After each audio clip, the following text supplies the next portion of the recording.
Assalamualaikum warahmatullahi wabarakatuh. Nama saya Rizika Adlan. Saya mahasiswa dari Universitas Muslim Nusantara Al-Utsman Medan di jurusan Pendidikan Bahasa dan Sastra Indonesia.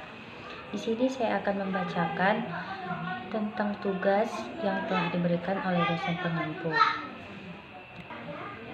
yaitu menjelaskan tentang membaca survei, membaca sekilas, dan membaca dangkal dengan langkah-langkahnya. Yang pertama, membaca survei. Membaca survei adalah salah satu dari jenis membaca ekstensif yang berfungsi untuk mengetahui hal umum mengenai sebuah teks. Misalnya hanya membaca judul, daftar isi, nama pengarang, dan lain sebagainya. Biasanya, jenis membaca survei dipakai untuk mencari bahan referensi guna menunjang karya yang disusun. Langkah-langkah membaca ini ada 5. Yang pertama, survei atau penelaah pendahuluan. Caranya dengan membuka buku secara cepat dan keseluruhan yang langsung tampak. Anatomi buku meliputi yang pertama bagian pendahuluan, seperti halaman judul, nama pengarang, penerbit, tempat penerbit, tahun penerbit, dan sebagainya. Daftar isi, halaman ucapan terima kasih, daftar tabel, dan daftar gambar jika ada. Barangkali juga halaman yang berisi persetujuan yang berwenang menerbitkan buku tersebut, dan abstraksi. Yang kedua, bagian isi, yang menggambarkan urutan dan data penyajian isi buku. Yang ketiga, bagian akhir, yaitu berisi kesimpulan, saran, atau rekomendasi daftar pustaka dan indeks. Yang kedua, question atau bertanya. Pertanyaan-pertanyaan itu dapat menuntun kita memahami bacaan dan mengarahkan pikiran pada isi bacaan yang akan dimasuki sehingga kita bersikap aktif. Yang ketiga, read atau membaca. Setelah kita mensurvei dan merumuskan pertanyaan-pertanyaan, kita mulai melakukan kegiatan membaca. Tidak perlu semua kalimat. Kita dapat membaca dengan dituntun oleh pertanyaan-pertanyaan yang telah dirumuskan tadi. Yang keempat, recite atau mengutarakan kembali. Buatlah catatan penting tentang bagian yang dibaca. Catatan itu dapat berupa kutipan, simpulan, atau komentar. Yang kelima, review atau mengulang kembali. Setelah kita selesai membaca buku secara keseluruhan, tinjau kembali hal-hal yang penting yang telah kita baca. Temukan bagian-bagian penting yang perlu untuk diingat kembali. Yang kedua, membaca sekilas. Membaca sekilas adalah suatu teknik membaca cepat guna mengetahui informasi yang terdapat dalam teks dengan cara mencari melalui poin yang terdapat dalam teks. Langkah-langkah membaca ini, yang pertama, rileks. Yang kedua, tentukan tujuan. Yang ketiga, kenali materi bacaan. Yang keempat, ide pokok. Yang kelima, hindari kebiasaan buruk dalam membaca. Yang keenam, kenali beberapa kata dalam sekaligus. Yang ketiga adalah membaca dangkal. Membaca dangkal atau yang disebut dengan superficial reading merupakan jenis membaca ekstensif yang bertujuan untuk mengetahui informasi secara dangkal atau yang bersifat umum dari sebuah teks atau wacana yang akan dibaca. Pembaca hanya dapat mengetahui hal yang bersifat umum. Kegiatan membaca ini biasanya dilakukan bila kita membaca demi kesenangan, membaca bacaan ringan yang mendatangkan kebahagiaan. Membaca dangkal biasanya dilakukan dengan kesenangan, membaca bacaan ringan yang mendatangkan kebahagiaan di waktu senggang. Misalnya, membaca cerpen. Dalam membaca seperti ini tidak dituntut pemikiran yang mendalam seperti halnya membaca karya-karya ilmiah. Di sini saya akan membacakan atau memberikan contoh dari ketiga teknik membaca tersebut. Yang pertama, membaca survei. Di sini saya akan mengutipnya dari buku pengantar pendidikan. Langkah-langkah pertama yang harus dilakukan yaitu survei penelaahan pendahuluan.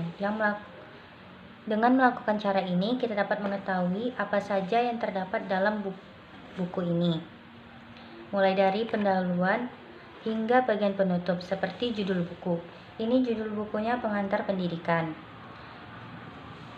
Pengarangnya Profesor Dr. Umar Tirta Raharja dan Dr. Andres SLLA Sulo. Yang kedua yaitu question atau bertanya. Ini berisi tentang pertanyaan-pertanyaan yang dapat menuntun kita memahami bacaan dan mengarahkan pikiran kita pada isi bacaan tersebut. Pertanyaannya seperti yang pertama, apa pengertian pendidikan? Yang kedua, apa tujuan pendidikan? Baru langkah ketiga ada read, membaca. Ini berisi tentang jawaban yang sesuai di buku. Jawaban dari atas pertanyaan yang telah kita rumuskan tadi.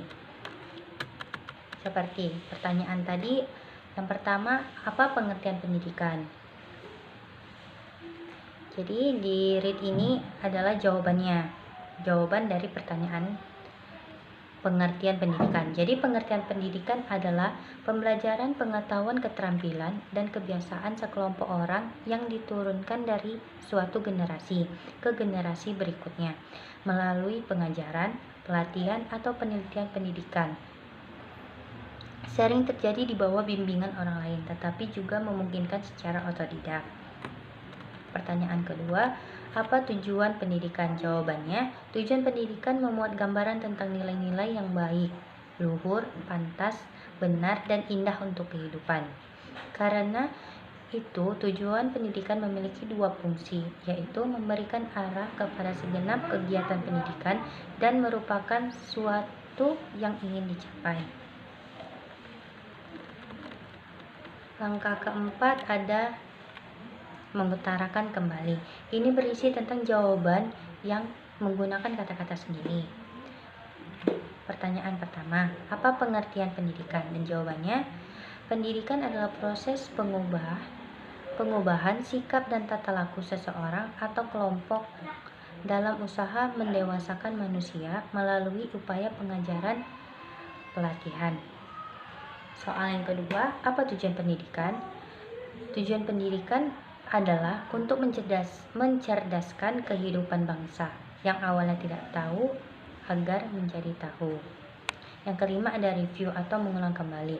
Ini berisi tentang penjelasan terletak di halaman berapa jawaban tersebut. Seperti nomor 1 tadi terletak di halaman 32 dan jawaban nomor 2 terletak di halaman 37. Yang kedua ada membaca sekilas. Di sini saya akan membacakan tentang suatu berita, yaitu beritanya yang berjudul tahun 2021 Kemendikbud akan relaksasi dana BOS. Isinya, pada kedua kunjungan kerja di Kota Palu, Provinsi Sulawesi Tengah, Menteri Pendidikan dan Kebudayaan atau Mendikbud Nadiem Anwar Makarim menyampaikan rencana pemerintah untuk menyesuaikan besaran dana bantuan operasional sekolah atau BOS untuk sekolah-sekolah di wilayah terdepan, terluar, dan tertinggal atau 3T.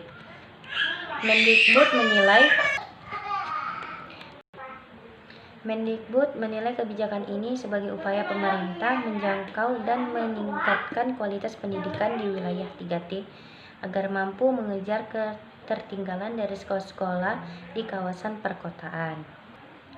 Dan yang ketiga ada membaca dangkal. Contoh dari membaca dangkal yaitu cerpen. Cerpen yang berjudul Semut dengan Merpati.